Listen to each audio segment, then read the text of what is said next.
Hey everybody, what's going on? It's me, John D. Villarreal. I'm probably running a little bit late here. It's management, staff, or advertisers. Welcome to the John Villarreal Show. Now, here's John. Hey everybody, what's going on? It's me, John D. Villarreal, and we are live right now on Newstalk 1040 AM right here. WHBO, it's the greater Tampa Bay area. Sprinting to make it happen. I'm telling you, I'm doing all kinds of stuff. We're doing business. We're having fun. Crazy stuff in the world. Unbelievable stuff. We're going to be joined by Paul F. Villarreal.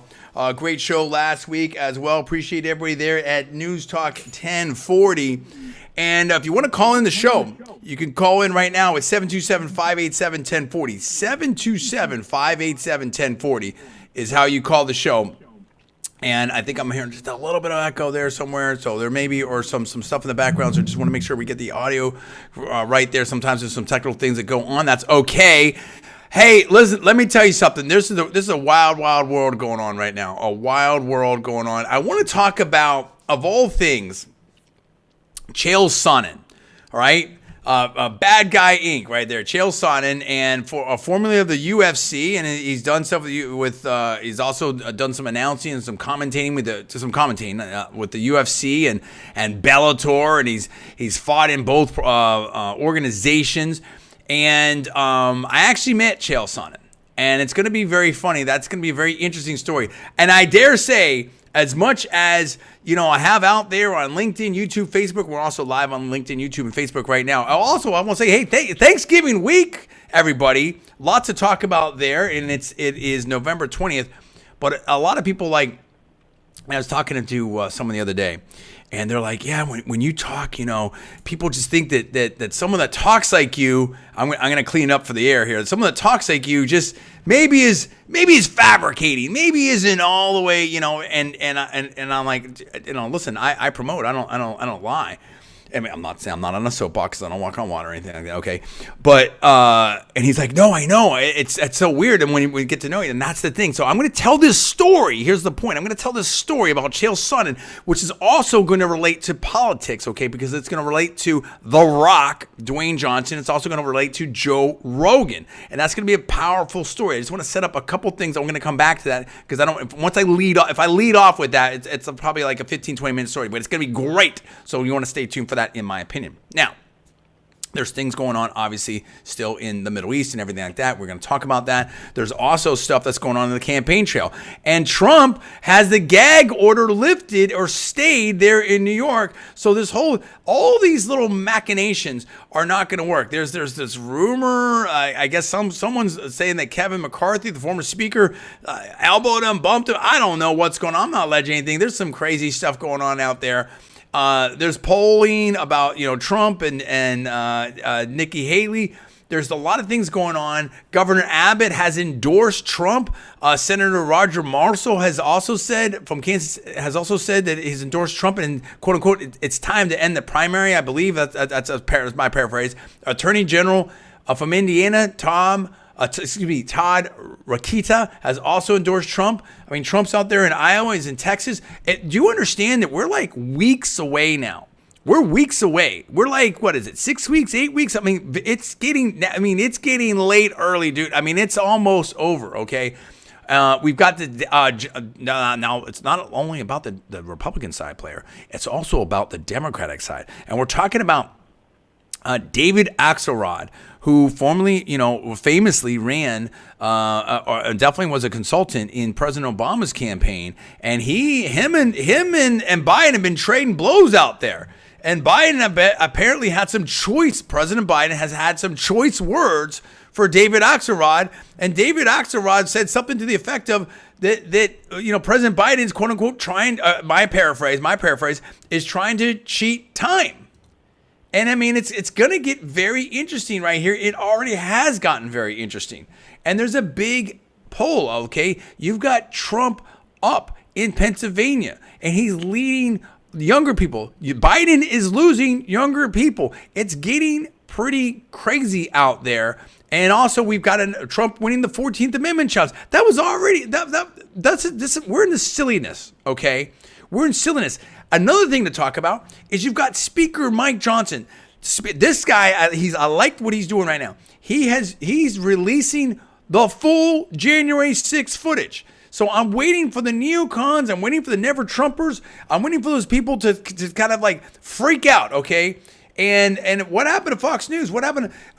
Tucker Carlson was releasing some of it, and all of a sudden, like, we didn't see any more of it. And pretty soon, Tucker Carlson was gone. Now, I'm not saying there's any relationship there, player, but I don't know.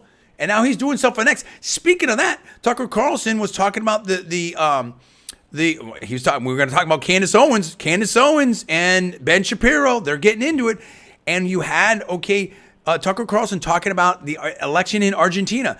And that election just went down. And the libertarian type of candidate, the populist candidate won there. Oh, John, no, dude. I saw a picture where it says "Make Argentina Great Again," and the socialists have lost there. This thing is changing. Things are shifting. Things are moving right now. I am rocking my melon shirt here, and we do appreciate Streamlabs, okay? Talk Studio by Streamlabs, and I'm sponsored by them to do this program. We definitely appreciate that, the pro version out there. So I want to say that. We definitely appreciate WHBO. And if you want to join the program, you can call me right now at 727-587-1040. I feel like the winds are at our back here, okay? 1040 audience, Newstalk 1040 audience. I feel like things are starting to happen and percolate, stuff like that. I want to bring Paul Villarreal in here because I want to hit these big stories first. Then I'm going to talk about the Chael Sonnen story. You're going to love this. Let me shortchange it for you. Let me headline it for you. And you're going to think I'm maybe a little crazy. You might think that. But if you've listened to this show for weeks after week after week, month after month, you've seen that what I've said, you've heard what I've said has kind of come to pass. Have I not said that? Did I not say it's going to be Trump and Biden? Did I not say that? Also, we have DeSantis saying some stuff. Did I not say, all the Miami Tech, I've gone on down the line. What I've said has I think it's played out. So I talked with Chael Sonnen. And Chael Sonnen and I we had a long conversation. We were talking about different things. He was getting ready to do the book. He was over there at Cesar Gracie's place there in Pleasant Hill, California. And I was covering this, and I interviewed like Jake Shields and some other people there. Anyway, I'm not going to give the whole story, but all I can tell you is that Chael Sonnen had some incredible comments about Joe Rogan and The Rock, and I have to agree with them, quite frankly, in large part. I'll get into that, but Chael Sonnen, after I talked to him and I said some very specific things, and then I did a video that also said, and you can go back and look at it, I believe, that also said some specific things concerning MMA and promotion and getting over and how it's like pro wrestling and all that. And I'm surprise, Chael Sonnen kind of shifted. Kind of like Colby Covington. People say, oh, Colby Covington used to be like that. Well, now Colby Covington's like this. And guess what? Colby Covington is getting paid. Just like Conor McGregor is getting paid. And this will also come up in our discussion with Candace Owens and Ben Shapiro. So it all relates. So this is, again, I'm a super genius, okay? It all relates. It's all going to come back. You're going to have to stick with it, but we will pause that. We'll probably hit that in the second hour. You're going to want to hear that because so much of that, and then quite frankly, it comes back to Trump. Because all these things, I mean, there is a people that believe in the cause and conservative cause, but it's also a business. There's also people that want to get over, like Hollywood. What did the great Rush Limbaugh says? That politics is Hollywood for ugly people. There are some people that are super upset and really unhappy with Trump and don't want Trump or maybe never Trump because their business is politics, because they want to be the consultant. They want to get in there. Trump doesn't need that. Anyway, you'll see. You can hear it. There's a lot in that second hour. Paul, let's bring you in here right now. I want to talk about Argentina. I want to talk about Trump. I want to talk about the polls. Tell me where we're at right now.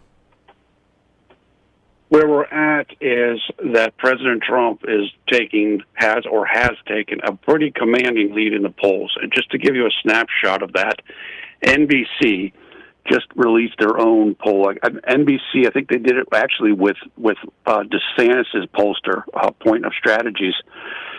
The poll had Trump up 46 to 44 over Biden nationally, and they said it's the Time first out 1 second. time Time out that 1 they've second. polled- I apologize. Time out 1 second. This is silly, and I probably shouldn't have interrupted you, but I really just want to say this real quick before I forget it, because I might forget it. You know, and I might even come up with a new tagline for myself, Paul, and you might appreciate this. Like, it's so. I mean, when I tell these stories, like, I'm thinking of my boss. Like, you almost think of it like it's Herman Melville or something like that. Like these big fish stories. Like, it just, you think it's unbelievable, but it's all true. And I'm probably like one of the most famous people that you've never heard of. You know what I mean? Like that's not quite what I want to say, but it kind of gets the point across. Like I'm like this close on so many things. To just, it's almost like I have an almost Forrest Gump like life. Like the people I've met and different things like that. So I know the Newstalk 1040 audience may not believe it, but I'm telling you true, and you'll back me up, and we'll talk about that later. I probably shouldn't have interrupted you, but I want to say that before I forgot it. Go ahead. I think that's a great way to put it. You can put yourself like Forrest Gump Jr. or something. I think that's very true as regards you. So the polls, this NBC poll, 46-44, Trump leads nationally, and it was said that this is the first time that NBC has polled the race that Trump has been ahead nationally. They polled like 18 times. This is the first time. So Trump is on the upswing. There's no question about it. Biden is hurting badly right now. There's a number of things coalescing for him. And one of the things that's hurting him really badly at this time is the Israel conflict, because a lot of the younger voters, of course, don't. You can't reconcile the Democratic Party. The Democratic Party can't reconcile that. The modern Democratic Party, where they're at, you because now you have you were talking about a Big Ten, and Big Ten is good, and I'll just say this real quick. You've got now the party, the people still in command are, I mean, you know what it is, honestly? And actually, I'll let you riff on this. This really is like the Clinton types, the Bidens, go on down the list, right? I mean, Chuck Schumer, et cetera, versus, the Obama, Rashid Tlaib, Tlaib, all that kind of stuff. You've now had this new woke movement, and we're not taking any sides. This is just pure analysis. We'll talk about. I've been talking about Israel. We'll bring it up again, I'm sure, absolutely, because it's very, very important. And I don't know. Who knows? Maybe my wife will come on and say something. She's Israeli. Maybe she won't. I don't know. And we'll see where that goes. But I know that. But the point is that it's from a political standpoint, political analysis standpoint, it's basically like the Obama wing versus the Clinton wing. Kind of, that's what it is. You have this more sort of union. Well, both are union, but I mean, sort of more of a corporatist based, union based type of. More pragmatic. I don't want to. This isn't quite exactly perfectly said here, so I apologize ahead of time here, and we might revise and extend. Type of party, the sort of blue, as they say, quote unquote, blue dog Democrats and stuff, versus this campus radical. Let's protest. Whatever it is. Fill in here. Whatever we're protesting on the streets today, whatever we're putting, mostly peaceful protests and all that, whatever it is today. And I'm not even speaking to any particular cause. And so it's the Obama it's the cancel culture. And you have these people, as Paul will probably talk about here, they're not taking no for an answer. Like they're used to getting their way with the protests or whatever it is. And I mean, you basically had people that were right at the gates of the White House shaking the gate. No one I didn't see anyone get arrested. I didn't hear that in the news. I didn't we're still holding people, from this Capitol thing. I don't know if there's been any I don't know where the trials have been and stuff like that. Where's Ray Epps and all this? Meanwhile, you've got people that are shaking the gate of the White House over there. But the bottom line is that and this is maybe epitomized, although it's obviously a little bit different. We talked about that, with the comments of Ben Shapiro and then Candace Owens. But really, it's, I would say, Rashida Tlaib and some of these other people, like both sides are pretty entrenched here. I don't think you can reconcile this. I think with the combination that you have, and yes, we're behind with the RNC. Yeah, that's a mess. Yeah, it's a mess with the whole thing with the mail-in ballots, the liberal media, the media bias, all these things. Absolutely. But here's the bottom line. You've got an economy that people are saying that this isn't good. We don't care what you you put on out there. We're worried about housing. We're worried about student loans. Student loan payments have hit, player. They're hit. They've hit. Okay, people are starting to have to pay that right now. We just made a student loan payment. I just break off some money for my wife for her student loans. Reality is hit.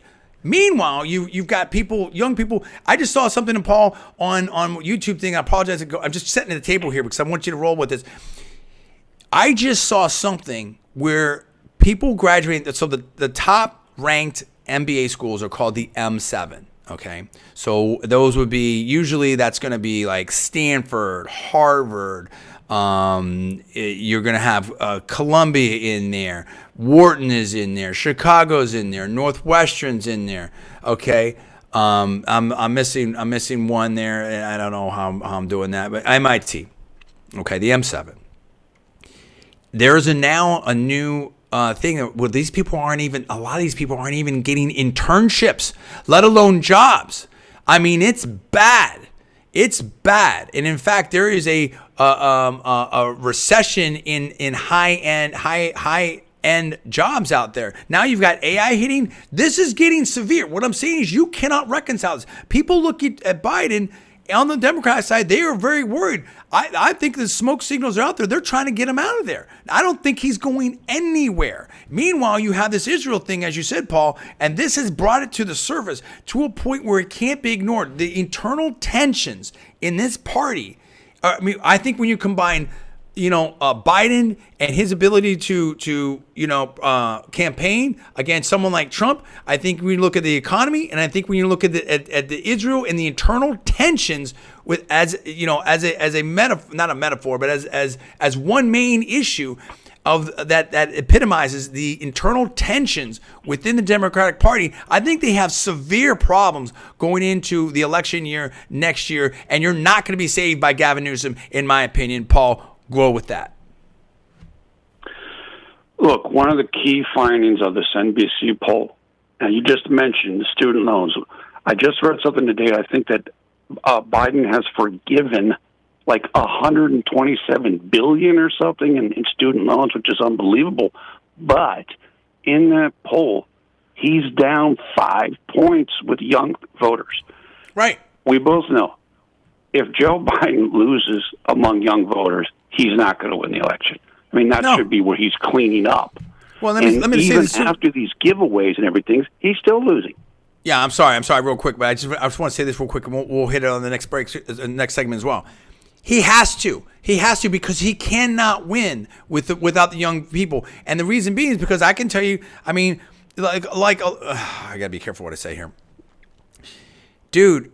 People were talking about, you took the loan, you should pay it back. Yeah, okay. Well, here's the problem. The whole world's shut down, and now people can't get jobs. You may have studied the heck out of it, and did all these tests and got into Harvard, got into an M7, got into Stanford, got into these best schools, and now you can't get a job, and you're stuck with hundreds of thousands of dollars of debt. Meanwhile, people weren't saying, where were the people crying about, and I'm not, listen, I'm not saying one's right. I'm not saying anyone should be bailed out or anything like that. What I am saying is that there's a lot of hypocrisy out there, and there's a lot of grandstanding out there, because who was crying with PPP loans? How many billions of dollars have we sent over to Ukraine? Right? Trump's made that point. Somebody, even Joe Rogan and Rock were saying this point. Something about $6 billion about something. I can't remember what it was. But that they could have helped out the people in Maui with that. Okay, so there's that. Of course, then again, I mean, how many people get to live in Maui? That's a whole nother thing. That goes back to the Oprah and Rock, type of deal. But, I mean, and a lot of these realtors are like, the student loans, these people need a bailout. Hey, you know what? One of the biggest tax breaks is mortgage home interest deduction, dude. And who does that go to? People that can afford a house, which is what? Pretty wealthy people.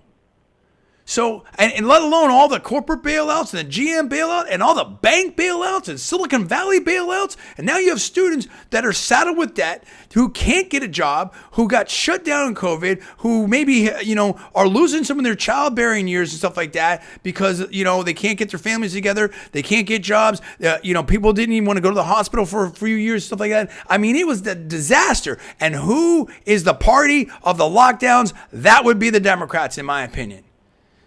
And so now what?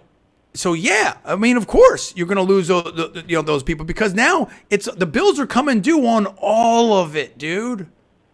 On all of it. And how many lies and how many fake stories, false misinformation, whatever you want to call it, did they say about Trump and everything else? And the skies have fallen, skies fallen, skies fallen. Again, the biggest question mark out there is what's the Fed going to do? Is it going to be higher for longer? Are we going to have these rates up as they are? Or are we going to drop the rates and bang, it could be, is it a reverse market crash as Patrick Bet-David and other people are talking about? Are we going to have hyperinflation again? I'm not here to be hyperbolic or scare anybody or anything like that, nor am I giving any financial advice or any other kind of advice. But I am trying to tell you that this is pretty serious. You cannot keep printing money. So much to talk about. I love it. This is why you tune in the John D. Villarreal Show. And we're going to get Paul's comments and we want to get your calls. Hey, listen. We're going to stay tuned. 6 minutes. I'll see you soon. You're listening to John D. Villarreal Radio Show here on 1040 AM WHBO, Greater Tampa Bay Area, and live on LinkedIn, YouTube, and Facebook. Be right back in 6 minutes.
This time.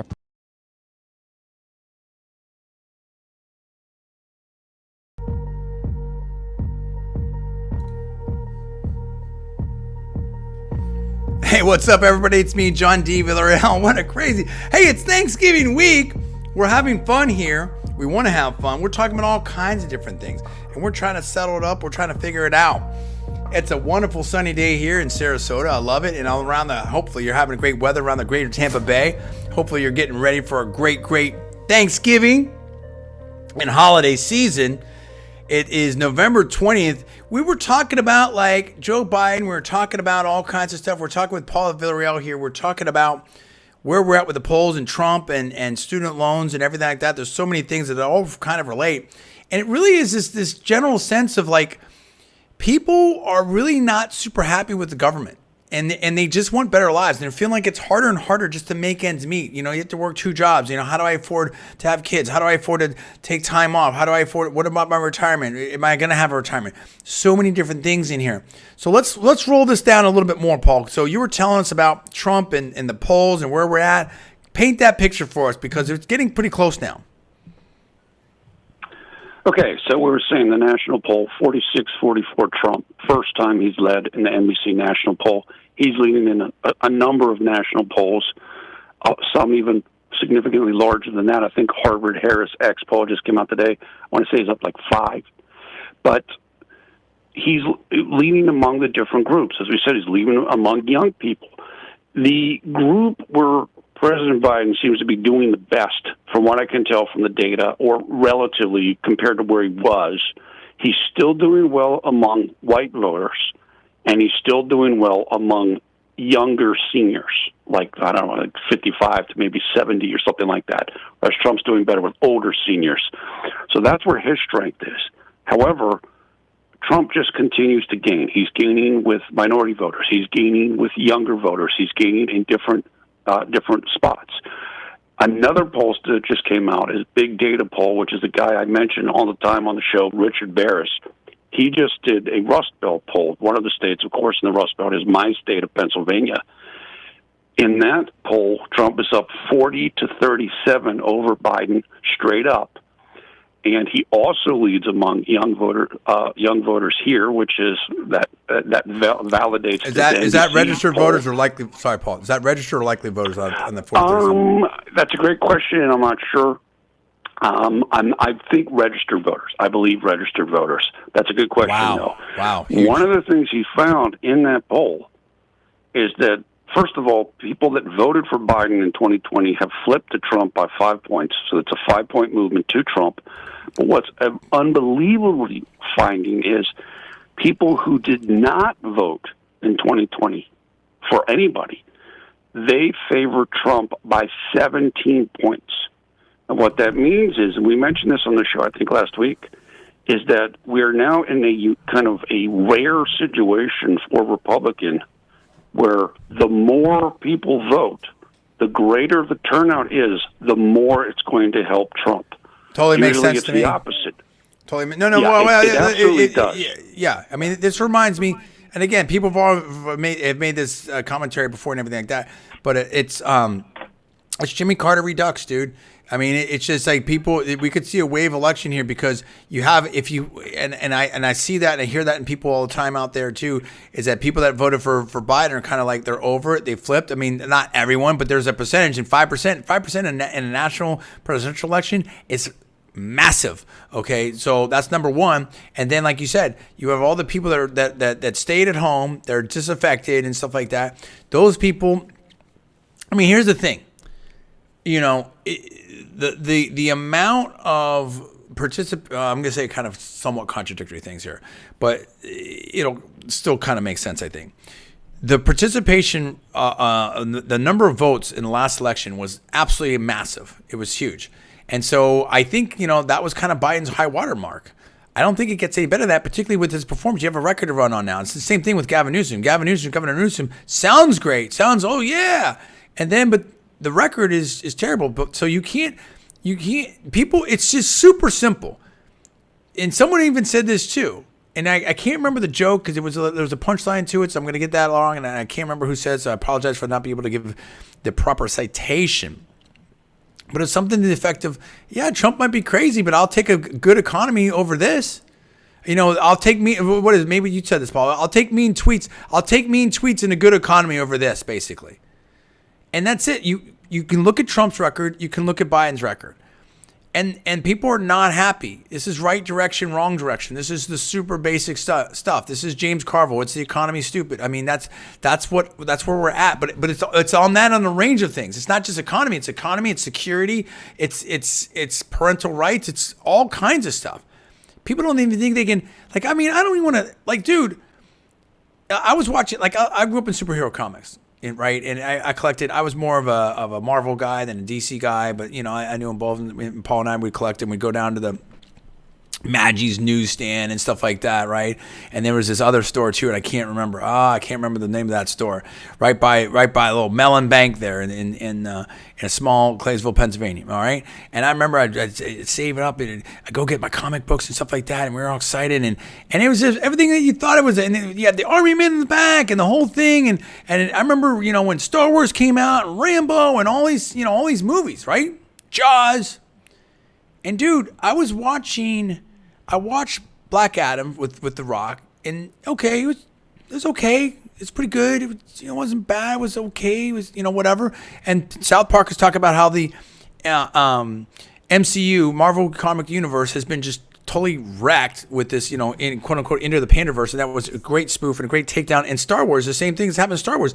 Disney's like ruining so many things. It's really sad, right? I grew up watching like Lawrence Welk and Walt Disney and all this type of stuff. A lot of people here in the greater Tampa Bay area did that. Anyway, so I'm watching, and I'm not even gonna get that into it, but I'm watching Shazam 2. I'm thinking, okay, yeah, we're doing this, and now there's not one Shazam, we got 7 Shazams or whatever it is, 6 Shazams. It's like there's Shazam and his friends, and it's okay. And dude, I mean, I'm not even getting specific on it. I didn't get that far into this movie, and I'm like, what am I watching? What on earth is going on here? This comic book, this whole thing went so woke and so wacky. Like, I'd probably end up finishing the movie, but I wouldn't show it to my daughter. You know what I mean? And when you're at a point as a parent, we don't feel like, we're talking about safe space, we don't feel safe showing a cartoon or superhero movie to your kids. There's a problem, dude. When these are supposed to be blockbusters and stuff like that, and you can go on down the list. How many different things have been just like, I mean, Paul, you've been studying this stuff. I don't want to get too swerved in this, but if you want to make some comments on this, go ahead and do so, and then we'll come back to some of this other stuff. Look, I agree with you. I saw both of those movies. I saw Black Adam and Shazam 2. I actually was okay with Black Adam, although, it was pretty formulaic. Shazam 2, not so great. Speaking of the comic book movies, though, The Marvels, which is the latest and I think the 33rd installment of the Marvel Cinematic Universe, has completely tanked. I mean, it's not even going to hit $100 million domestic, which is unbelievable. It's never happened before. So, yeah, it's running out of steam, and they need to reinvent what they're doing. I think many people feel that way. Yeah, and look, I watched Dungeons and Dragons, and that kind of had some woke themes in it too, and some different things. But it was at least entertaining and funny enough, and not shoved down your throat where you felt like, oh my gosh, I can't take my kiddo to this and stuff like it was, and it still had the D&D monsters and different things. I'm like, oh, okay. It was you had the mimic, and you had different things, and that I think the character, you had the lady from Fast and Furious, and you had the dude from Star Trek, and Captain Kirk and stuff, and it worked enough. It wasn't great, but it worked enough. People have to understand, this is broadcast. You have to understand who your audience is. This is Bud Light. It's gone too far, and that goes back to the politics. It's gone too far. People are like, enough of this. Enough of that. I can't afford. Go ahead. I just want to say something because you brought up Dungeons and Dragons, which I also saw. The one thing, in my opinion, that saved Dungeons and Dragons is that you had an actual star there in Chris Pine. Correct. That's the problem with some of these other movies, is that you don't have a real star leading actor. Like, I don't think Brie Larson is a star, and No. that makes the Marvels not work. Well, it's like what's her name? It's like what's her name that was in Aquaman, Johnny Depp's ex-wife and stuff, Amber Heard. And dude, I mean, it's you. How do I say this? You have to know how to act. You know what I mean? See, you know what I'm talking about? I mean, like you have. I'm not trying to be mean or anything like that, but you have like Denise Richards or Carmen Electra, who back in the day may have, people would say, okay, we're could have some modeling, traits or something like that, right? Versus what's her name? Oh man, I'm blanking. The one that played Harley Quinn. Everybody, Margot Robbie. Margot Robbie definitely looks the part, but she can also act. Like Margot Robbie becomes Harley Quinn. Margot Robbie became Barbie. Like Margot Robbie, you have to have, a perfect example. I mean, how many good-looking guys are there in Hollywood? But then how many Leonardo DiCaprios are there in Hollywood? You see, or even a Brad Pitt. You see what I'm saying? Brad Pitt took his game to a new level. George Clooney took his game to a new level. There's a skill there. There's a talent level there. It's not just, insert model, here. So I think that's well said as well. But the writing, the main thing is the writing is just abysmal, and that these plots are abysmal in general, and they have to save themselves from themselves. And it's just like, anyway, I don't want to get swerved into that. Let me ask you this, because I think this would be a little bit more interesting right now, and because I want to get to a bunch of other stuff. What's your prediction, Paul? Because you study this, I study this all the time. We're constantly on top of this. What's your prediction? Where do you think this if the election were held right now, or a year from now, like it's a long time, but where do you think we end up?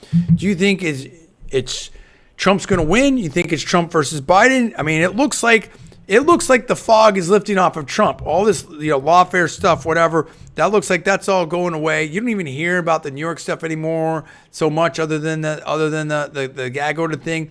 I don't hear anything out of Atlanta. I mean, it looks like Trump he's going to win the primary. And if you look at this momentum, I think Trump's got the momentum. I like Trump at this point, but I mean, I'm not saying it's going to be easy. I think it's still going to be a crazy election, but I think that Trump's got the momentum right now. Do you agree with that? Yeah, I totally agree with that. I think if you held the election right now, Trump would win, and he'd win handily. Now, Politico, which and many people know, that the online magazine or newspaper, whatever you want to call it, political newspaper, they just had an article by Jonathan Martin, who we both know. He's kind of regarded as kind of an establishment insider type of guy, kind of in touch with what the establishment is thinking. He just had this piece basically saying, okay, here's what Biden needs to do, and here's what Democratic insiders and never Trump insiders think he's going to do and what they would do. It reminded me of the old days in 2008. You and I are familiar with something called the Journo List, which was basically a bunch of reporters and reporters from different papers who kind of came together in a kind of a private messaging service, and they would coordinate stories. They would coordinate stories about, hey, how are we going to present this? How are we going to make this report about Sarah Palin and so forth? This story, it's supposed to be a reporting thing, was basically, hey, Biden, here's what you need to do to win, and everybody get on board with the strategy. The strategy is going to be, according to Jonathan Martin, we're going to go back to Trump's not a normal Republican. He's hijacked the party. He's not a normal Republican. He's a uniquely concerning figure. This isn't a normal election. So we're going to go back to this, which what we've gone through. Of course, we went through that in 2016. We went through that in 2020.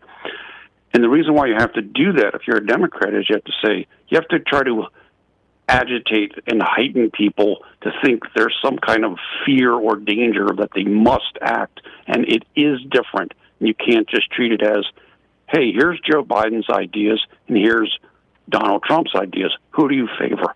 Well, in that situation, it's not going to go well for Joe Biden because, as you said, he has a record to run on now, and it isn't going very well.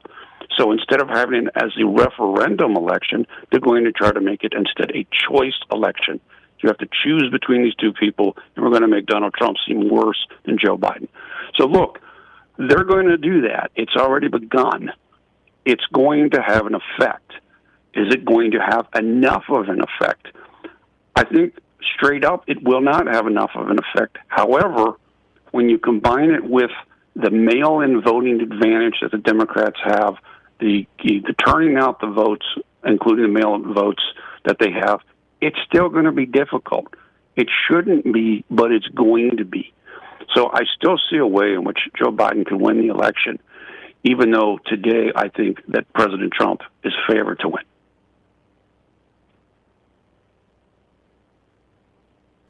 Yeah, that makes some sense to me. I think that I was just reading this thing, and I don't know that I want to bring it up necessarily. Well, maybe characterize this.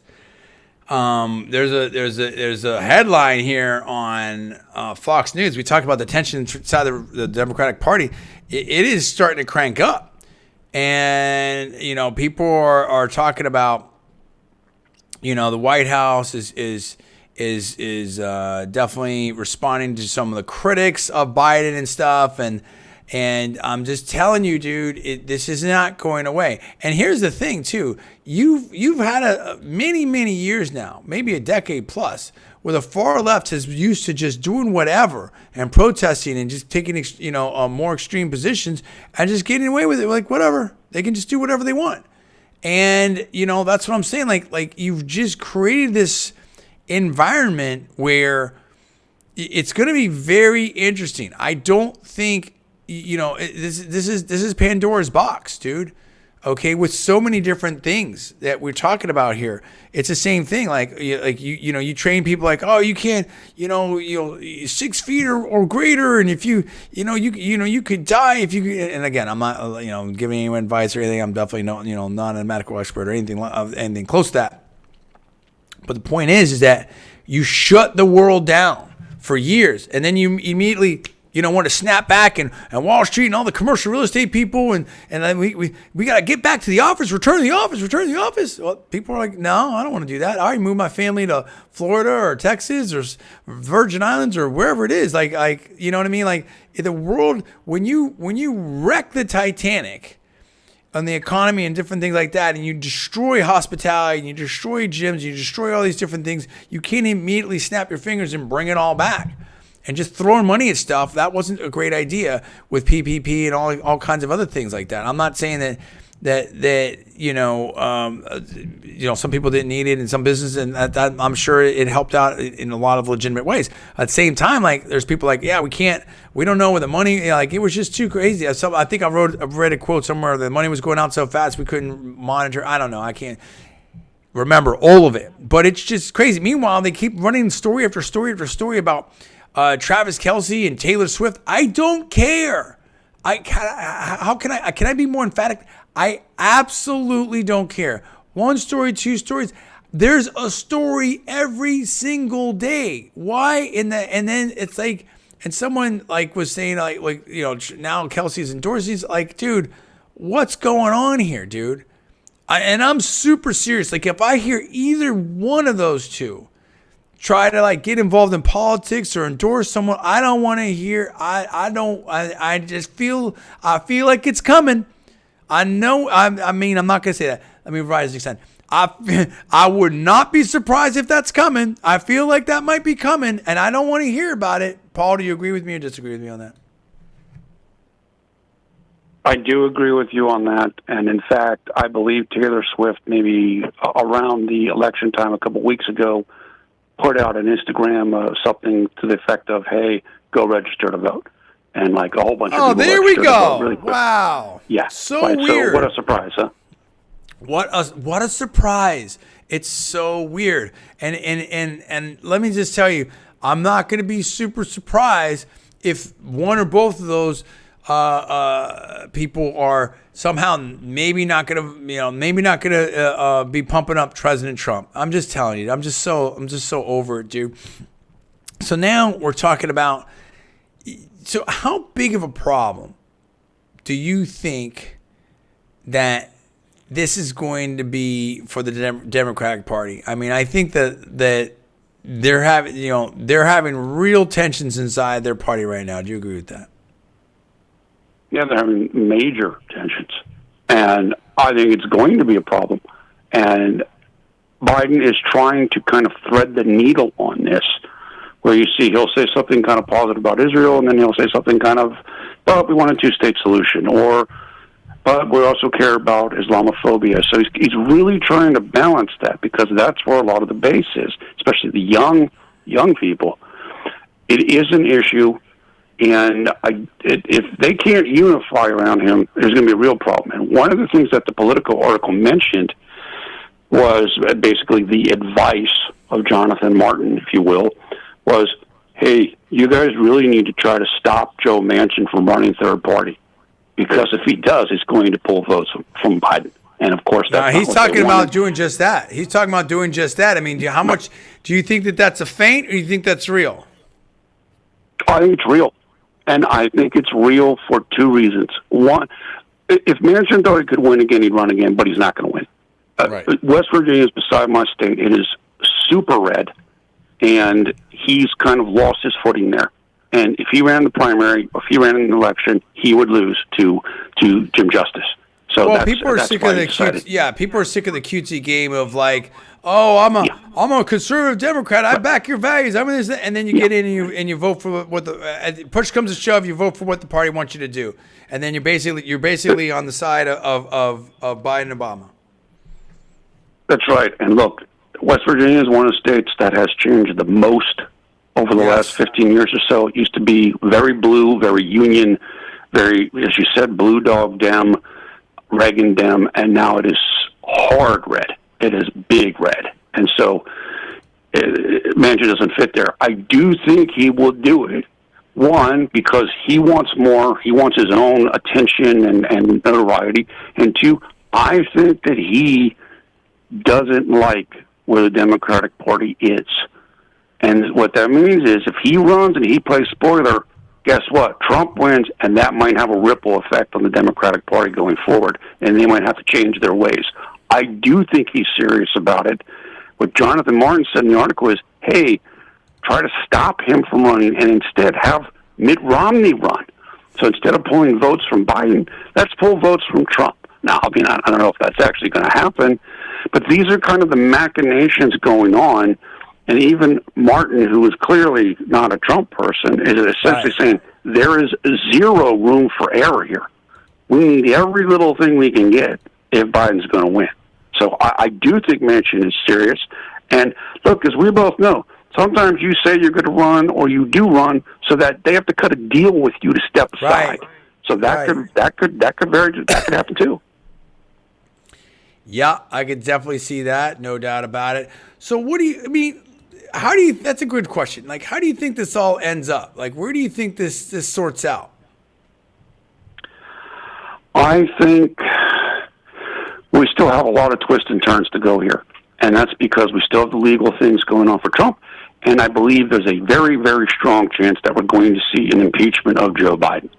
So there's still a lot of things to come here.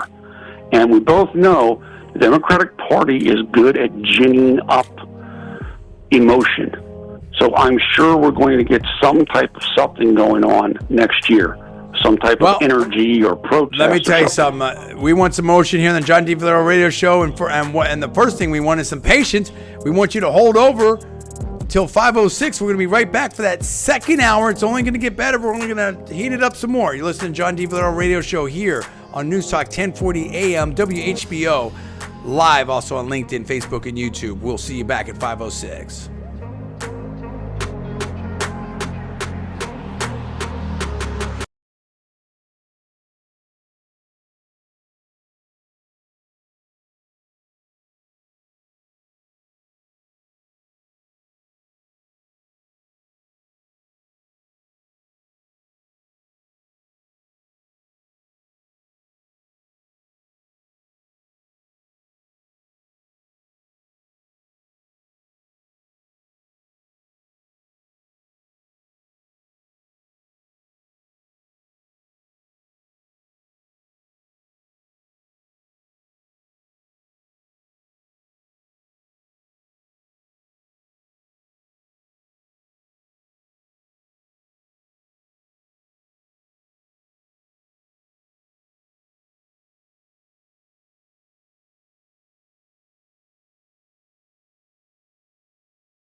I'm Christy Yamaguchi.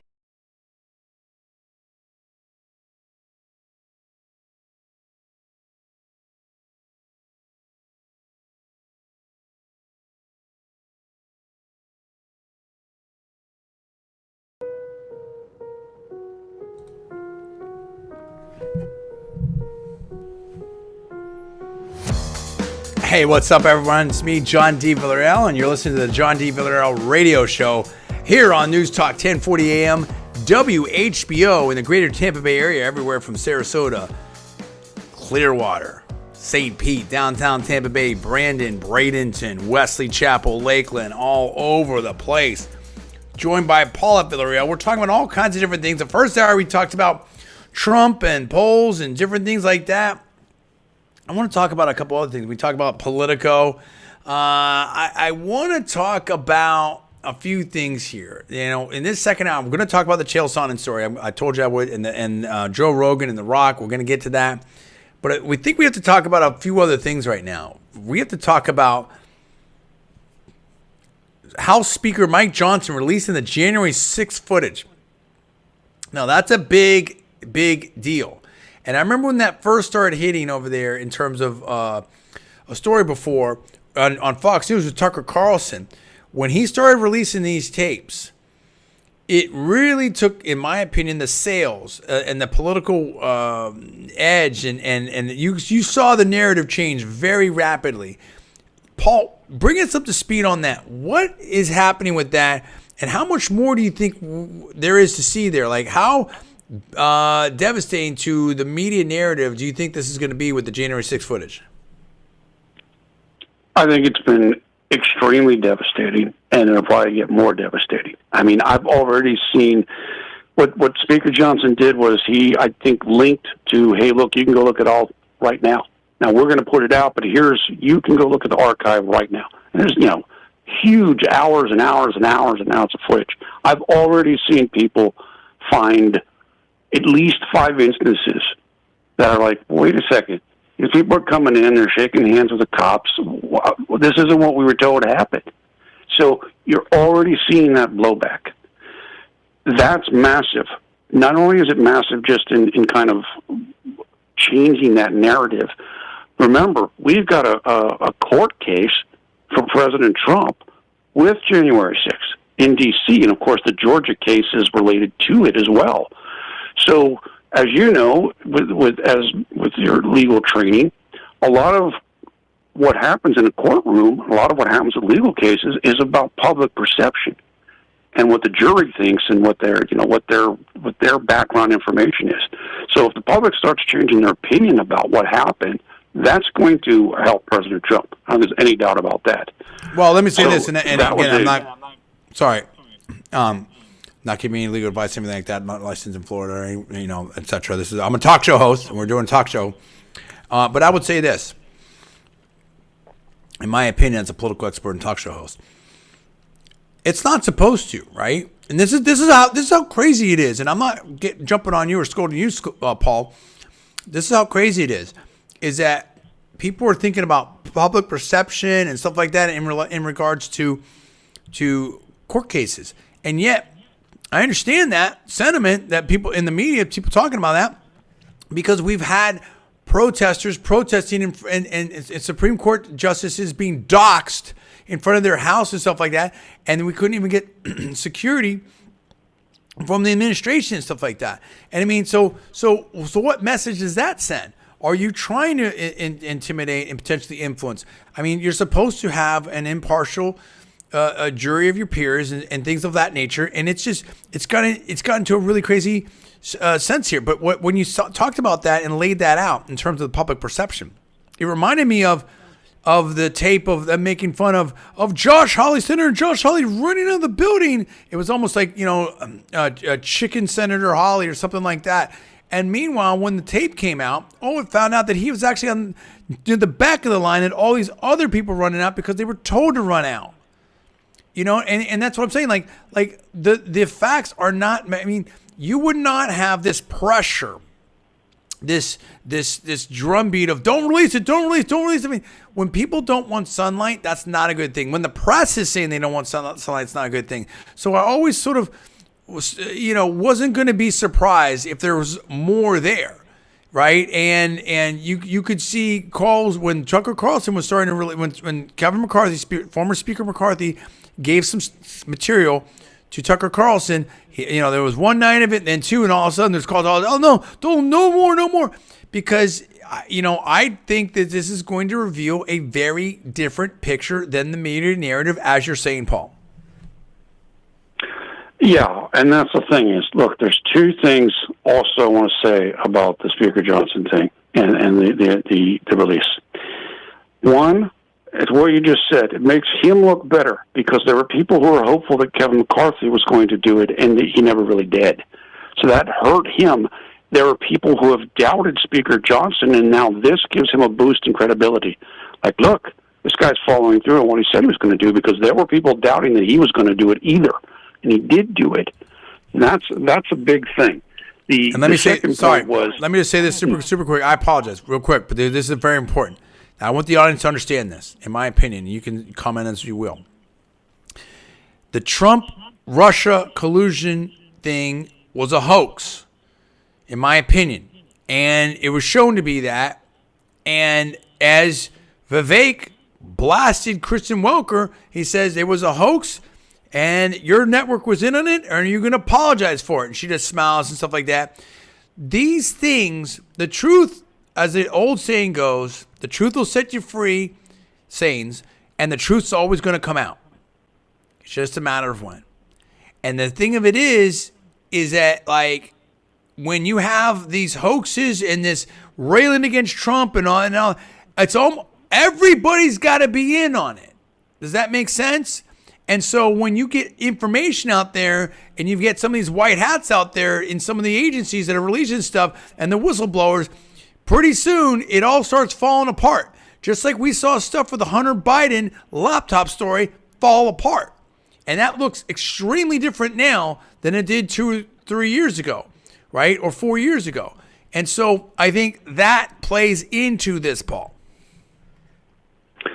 It definitely does. This is a kind of a long continuing, what President Trump calls the ongoing witch hunt. It's been going on really since 2015. And the second thing that I was going to mention with the release of these tapes, and it comes to what you're saying, now there's starting to be a call for accountability on the January 6th committee. Like, you guys knew this stuff existed, and you only released certain stuff, and you didn't release exculpatory or potentially exculpatory stuff. Hey, where's Liz Cheney now? Where's Kinzinger? Hey, where's Root? Exactly. Yeah. No, that is happening right now. I have seen on Twitter X that sitting Congress people are saying, we might need to make a committee to investigate that committee. So it is having a real effect, the release of these tapes. And it's going to, I can think, continue to have an effect. Look, what President Trump said, going back to what you said, of course, everything should be impartial and justice should be blind. However, as President Trump has said, is so much of what these legal entanglements for him seem to be are what he would say, what appears like election interference. Or it's not a legal matter, it becomes a political matter, or it becomes something to be used as a political tool against him. And that's the unfortunate, apparent reality. There's so much to deal with here, so much to talk about. But let's talk about a big win for, the forces against socialism, communism, if you will. Not communism, but in this case, but socialism, left-leaning policies, statism. Argentina went for a populist, a libertarian. What happened there, and why were the socialists wrong in that situation, Paul? This was a gigantic win. There are so many people that kind of like, I would say, kind of like a MAGA or more conservative or kind of new right globally have been paying attention very heavily to what's going on in South America and Latin America. Those people who are coming from that perspective were very disappointed with the loss of President Bolsonaro in Brazil to President Lula. And so there was a lot of looking at this because Argentina is a massive player in that region, of course. And this was a runoff election that took place yesterday. So they had already had a preliminary election. And in that election, it was basically a three-way race. Milei, who was the person who ended up winning, who was the populist, lost by about 6 or 7 points. And, I mean, there was a defeatism that swept over, like, oh, my gosh, because he was favored to win in that runoff. Such that if you got a certain amount, then we wouldn't have this runoff and so forth. And not only did he not hit the mark, he lost. And so I know people down there. People that I talk to on Twitter and stuff, somebody I know who was involved, who has helped and worked with Milei in the past. She was dispirited.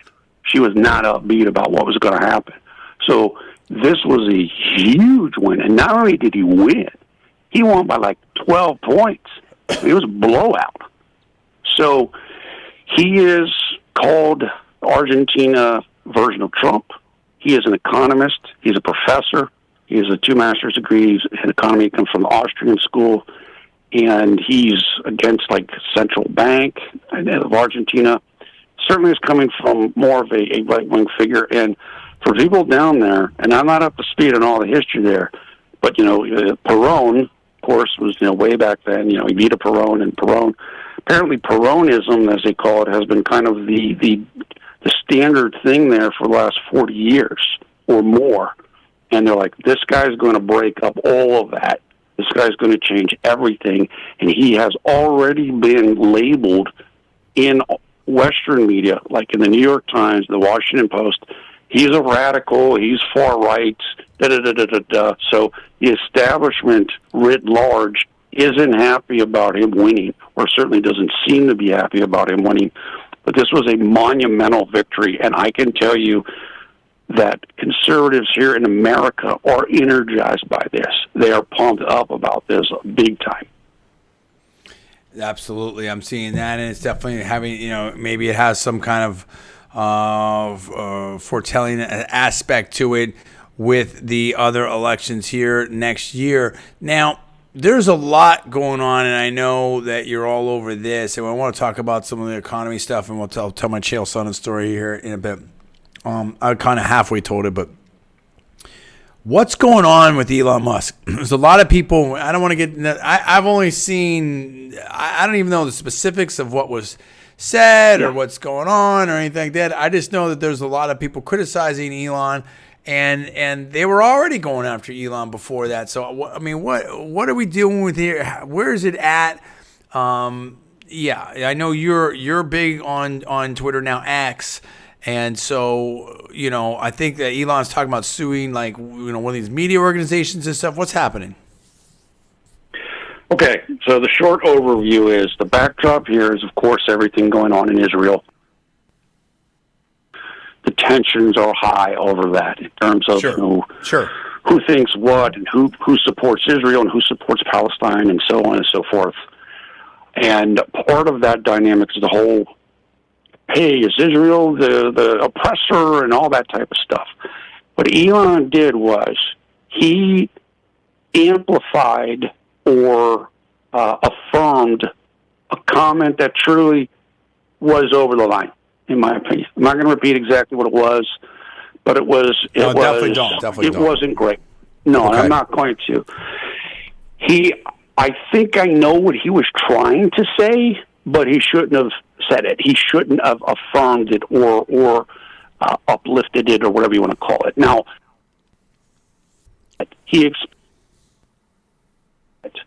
however, it just was a poor choice by him.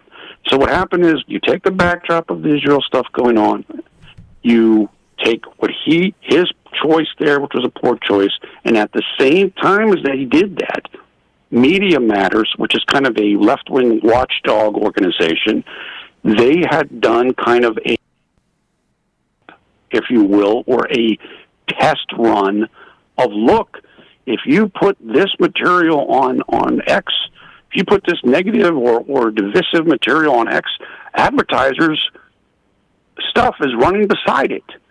So it was kind of like a perfect storm of the wrong timing for this to happen. And what then occurred after this push and then a exodus of advertisers from the platform, or a suspension of advertising.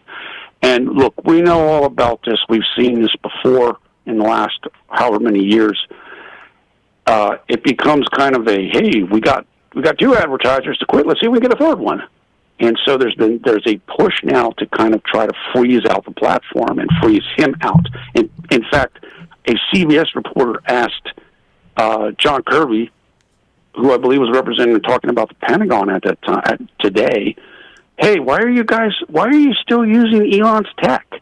Why are you still using Elon's tech in the Pentagon? Which is kind of silly because you can't replace like Starlink, these types of things. You can't replace some of his stuff. Or the left loves the boycotts. That's exactly right. So that's what's going on here, is that this is what happened, and now there is a push to try to get advertisers off of X, and in my opinion, and the opinion of most people, that is to silence X. It is to control X as a platform, whereas there's a lot of free speech going on X you might not find in some other social media outlets. And so that's what it feels like here. And to Elon's credit, or to Elon's response, if you will, was, you know what? He said this yesterday, as soon as Monday hits, I'm filing a lawsuit against Media Matters. And we're going over this because you basically smeared me. Could be other factors, other matters involved here. And Linda Yaccarino, I can't remember her last name, Linda, who's basically the CEO of X, wrote a memo to employees saying, look, we're not going to get rattled by this. We're not, stand firm. We're hanging in here, because apparently she's from the advertising world. She has a lot of contacts. I think that's the reason why Elon hired her. And apparently people were telling her, you need to step down. You should step down, to send a message to Elon. So this is what's going on here. And I give credit to Elon, kind of came back strong, and Linda held firm. And people who are supportive of Elon are kind of countering this. Like Andrew Tate, of course, as we both know, the manosphere figure and very popular celebrity, is like, you know what?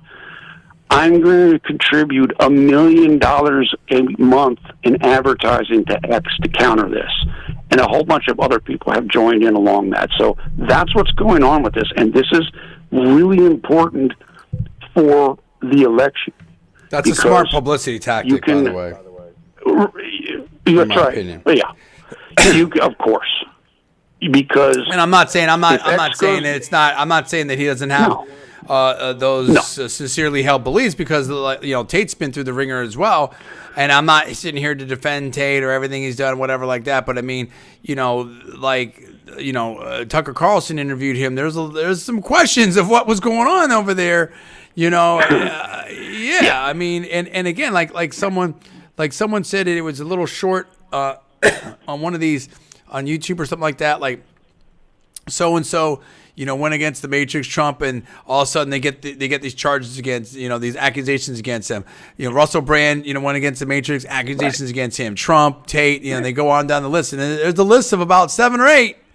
A bunch, 6 to 8, men that are pretty, and look, Russell Brand was a liberal before too long, but there's just certain things, apparently maybe you're not allowed to say and criticize. Look at some of these Alex Barron's. Look at some of these, non-political or not that political, in my opinion, or historically political.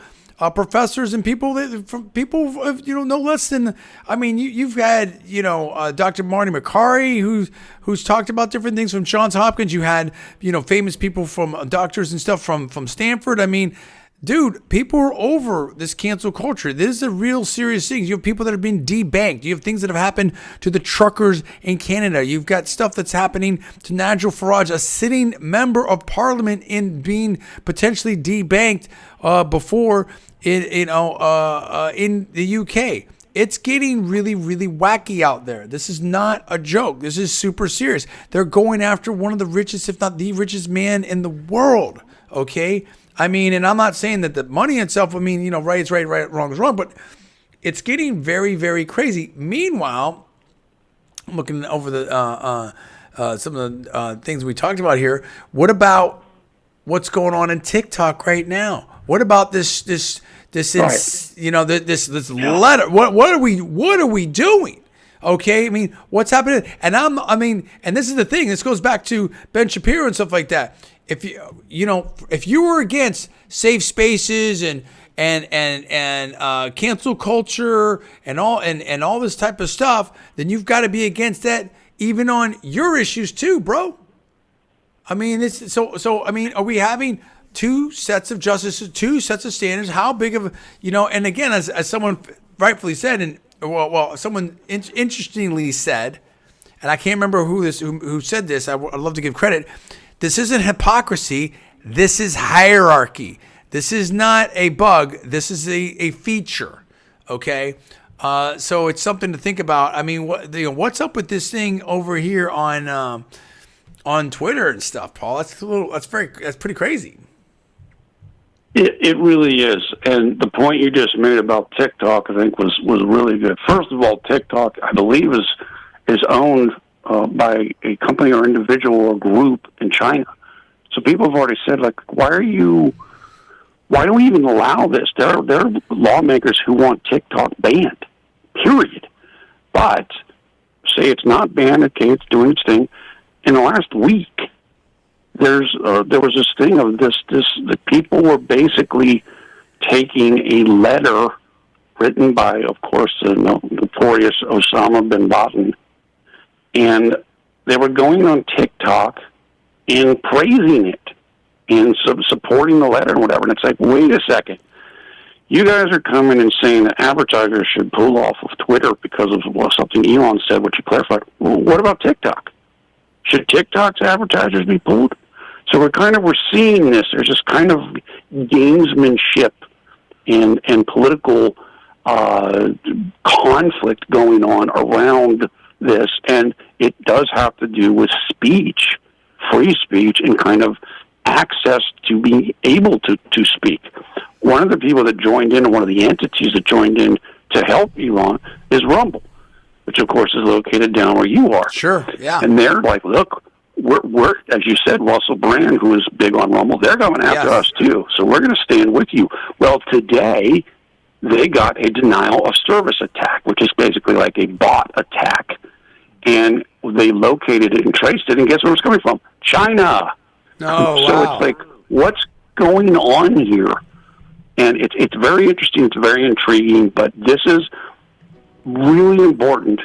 Not of itself. It is also important for the election, because as we know, Twitter and these as we saw with the Hunter Biden laptop story, if you can't say things, very important that's platform. that can affect.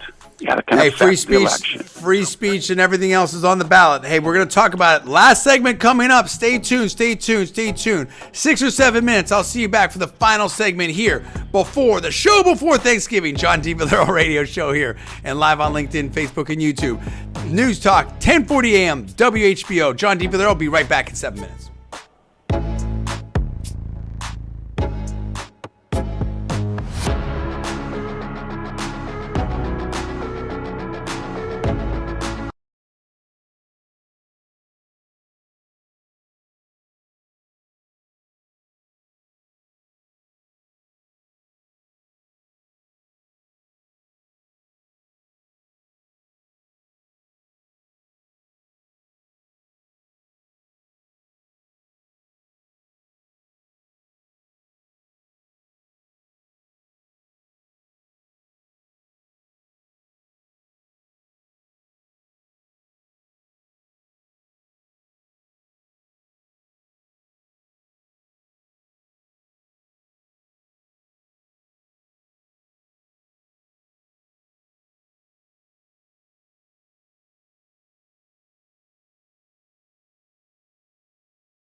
Yes. It's the John D. Villarreal radio show here on Newstalk 1040 AM. Last segment, last show before Thanksgiving.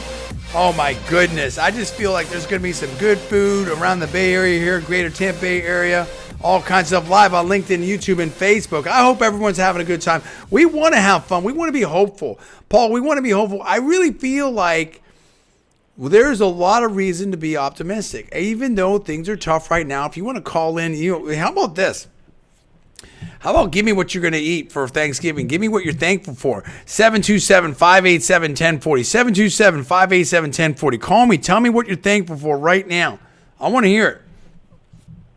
But Paul, I feel optimistic. I don't know if I'm right or wrong on this, but I feel optimistic. I feel like even though things are tough, things are going to change. Things are going to shift. Do you agree with that? I do. And I think that the election in Argentina definitely bolstered the spirits of a lot of people, feeling that, hey, we can do this. We can win. Now, there's still a lot of people that you run into that are skeptical about the election process and everything, but I am excited. I do think things are coming around. I do think people are kind of snapping to it. And one of the things I see anecdotally, I've seen this about a number of people on Twitter, talking about how they're starting to make amends with, like, go to Thanksgiving with people who shunned them in the family because they supported Trump. Now those people are coming back, like maybe they realize, hey, things aren't so great right now. You know what I mean? It wasn't so bad under him. So I do think things are starting to shift. I do. I think it's been a long process, but I think things are heading in the right direction. Well, not just Argentina. We're talking about Argentina, New Zealand. What was that lady up there? Prime Minister in Finland. We're seeing we've seen a shift. Some cross currents in the UK, Italy. We're seeing things have changed substantially in the world. Okay, it's gone. Like, people are rejecting the left wing stuff. Some of the lockdown people, things of this nature. I do think that your comments about some geopolitical risk. I mean, I think there's some serious things going on out there. I think there's some serious, and plus also people say, like, hey, you cleaned up San Francisco very fast. You seem to clean up the people on the streets really fast ahead of the state visit from Xi. And yet, why can't you do this normally? What about protecting my storefront from the endless shoplifters, if you will, and stuff like that? What about that? People have had it. They want their lives back. They want peace, security, economic opportunity. They're done with this. Now, let's talk about DeSantis and Nikki Haley and where are we at with all? I guess it's going to be a fourth debate. Like, why are we doing that? Like, it's so over. Like, where do you think Vivek has gone after the RNC pretty hard? Sort that out for me. Do you think that there's going to be a change in the RNC?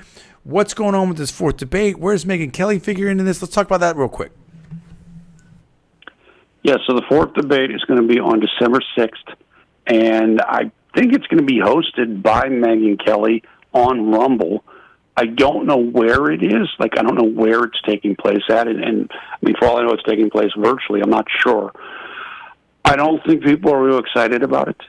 I don't think that President Trump is very excited about it. In fact, he put out a statement today basically saying, look, if the RNC keeps doing these debates, there needs to be a change at the RNC, which is a big thing coming from him because he has always backed Ron McDaniel.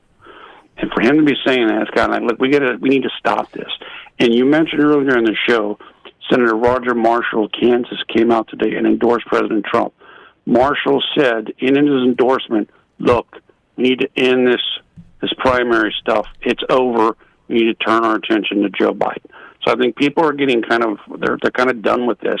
As far as Haley and DeSantis, I think Governor Haley is better positioned than Governor DeSantis right now. She has gained on him, and I believe in some ways has overtaken him. Now, They're both way behind Trump, but I do think that has happened. Now we're talking about some economic things here, and I'll put in my Chael Sonnen story, and then we'll kind of close out with some Thanksgiving type of stuff. I mean, there's a lot of stuff going on here, right? I mean, you've got the stocks are up in Argentina after the election over there. You've got U.S. bank stocks that have been hammered, after all these distressful situations in some of the banks, Silicon Valley Bank and on regional bank and everything like that, and you also have leading economic indicators that are not doing well. Okay, building permits, there's problems there. Building sentiment, a lot of these things are pretty flat. The people are talking about soft landing, that we're gonna have soft landing. I'm pretty skeptical of that, quite frankly. I don't see that. And, you also have basically some people have talked about, the government policy has transferred huge amounts of wealth to the boomers and stuff. People are really worried about it. Like, a lot of the young people can't get houses. There's a huge affordability crisis. Now, that may be obviously leading to asset values and real estate and different things like that, but that's a big, big deal. And some people people are now at the point they would accept this is how crazy it is. They would accept a recession if it helped with interest rates. I mean, right now, things are out of control. People cannot afford housing and stuff. That is a big problem. Then you've got AI looming. Meanwhile, you've got this open AI guy, he's out. There's a lot of things going on in here, not to mention the story that's been dominating the last 5 weeks with what's going on in Israel versus Hamas. This is a serious situation in the world and Ukraine. I mean, and meanwhile, they can try to make a choice election, but people are going to say, listen, we're not happy with the direction of the country. How much confidence is Biden going to be able to inspire? I don't think you're going to be able to run a basement campaign anymore, Paul.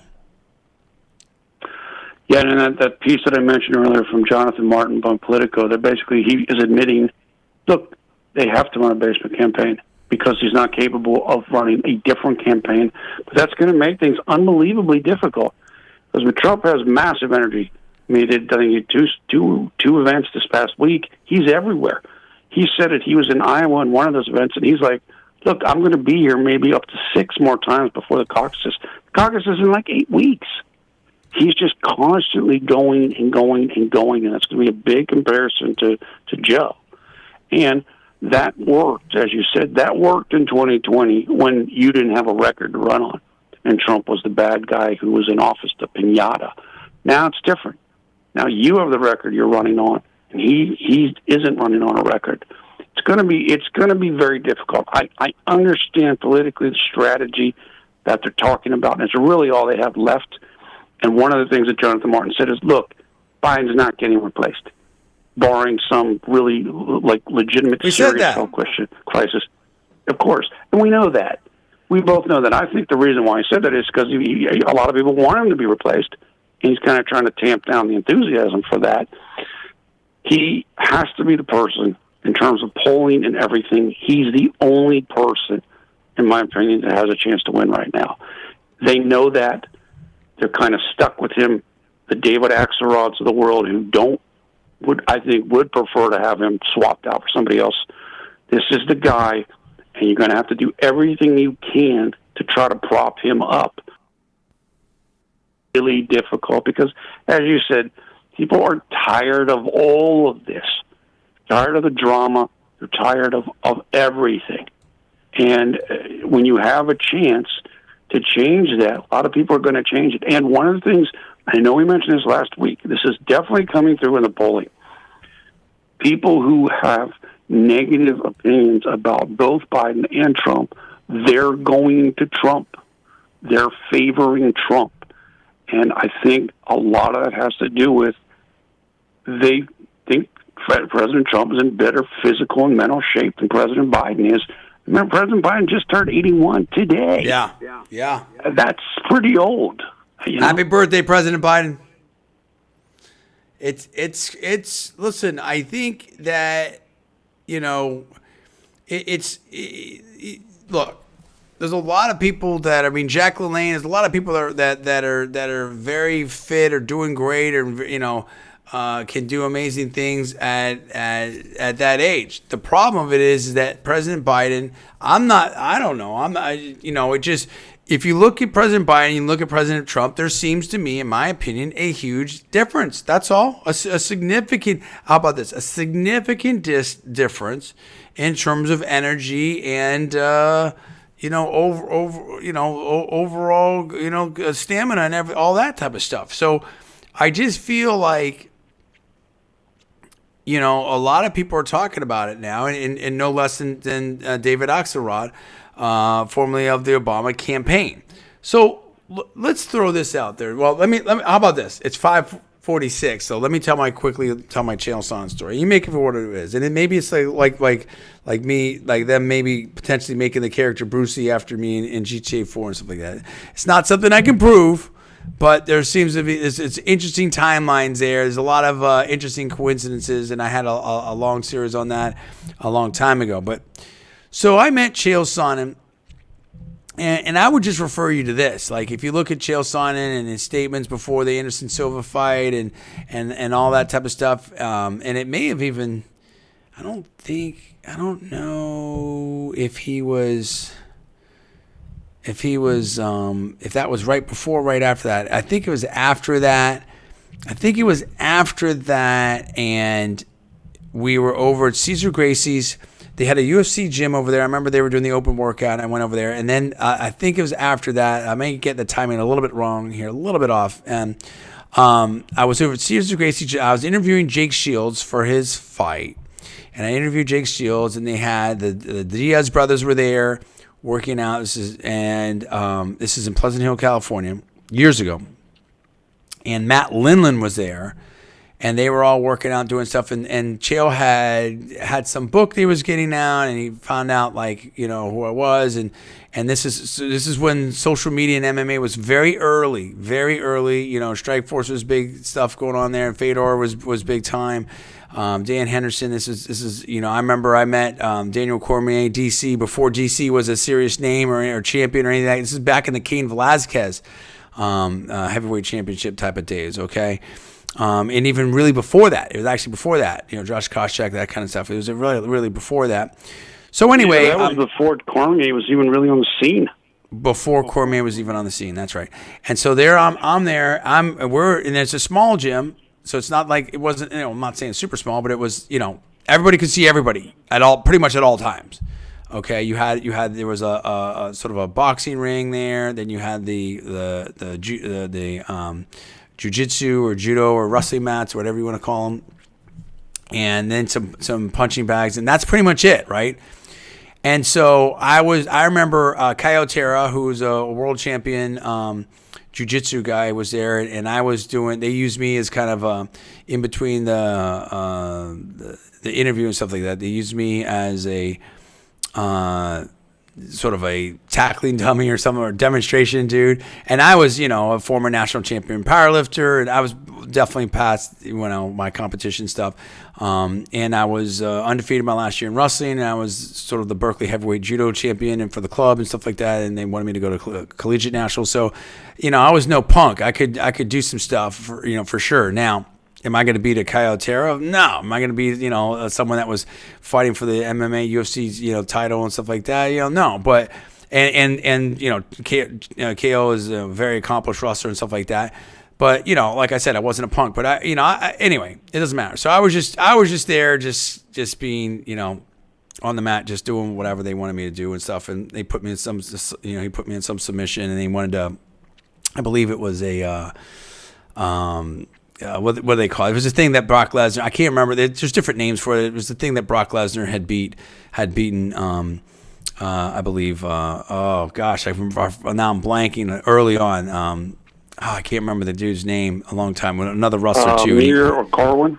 No, Corwin. Shane Corwin. He beat Shane Corwin with it. Yeah, exactly. So he beat Shane Corwin with it. And so, and so we're doing that. And then we go to the side there and we start talking. And I don't know if this was right before, in the midst of some of the kerfuffle, that was going on with KO and stuff like that. And in my opinion, and the government, I may be remembering wrong, but I remember I was going to interview Matt, but then I guess like Matt wasn't supposed to be. I don't know. I can't remember all of it. I don't even want to characterize it. I'll leave it alone. I'll leave all that alone. But I could have maybe interviewed KO, but then KO like was talking about, found out like, hey, this guy's smart. Hey, this guy's a lawyer. Hey, this guy knows stuff. Hey, this guy has a big YouTube channel. Hey, he's done radio. He's done TV. He's done a lot of different things. And you could see like the light bulb going off in KO's head. And we had a long, I'm talking a long conversation. KO was talking about me helping promote his book, and there may have been, I don't know, it's a long time ago, may have been an exchange of emails. But you could tell like they were polite to me, but the Diaz brothers were looking at me like, here's this guy, whatever, like that. Jake was cool. Jake did a good interview and kind of got it, but they're like, but KO, in my opinion, was kind of fascinated by me. And very shortly thereafter, you had a lot of the MMA purists that were like, that didn't understand kind of the way people responded to Bruce Lee. Bruce Lee was probably one of the best martial artists out there. Some people say, there's people better than Bruce Lee, but guess what? They're not famous. Bruce Lee understood that you had to go to Hollywood. You had to promote. You had to do different things. Jackie Chan the same way, right? And so here I am breaking it down for KO. Hey, this is what you need to do, and blah, blah, blah, and promoting, blah, blah, blah. I think, like I said, I think KO wanted me to help him promote his book and do different things. And I kind of, told him my theory about like building a character and promotion and the analogies to professional wrestling and getting over. And I was styling myself as the super genius. And even my brother Paul, like for a long time, like my mom and my brother, and they're like, oh, what are you doing? You got to stop bragging and stop doing the super genius. I mean, how long did you not get that, Paul, right? A long time. Yeah, that was a long time. That's true. Right. But that's true, right? I'm not trying to punk you out or put you on the spot, but I always understood that you had to build a character. It's a story. It's entertainment. Doesn't mean you're fake, right? You don't want to live the gimmick, as you will. But what I did is it was the response was kind of like, who's this guy? And Josh Koscheck even said this on one of my videos. You can see it. It's up there. You can see me interviewing Dave Bautista. I'm not making it. You can check it out on YouTube. It's all up there, right? And I interviewed Herschel Walker, et cetera, et cetera. I got to wrap this story up quickly. And so basically, their point was, why are you even talking to this guy? Who is this guy?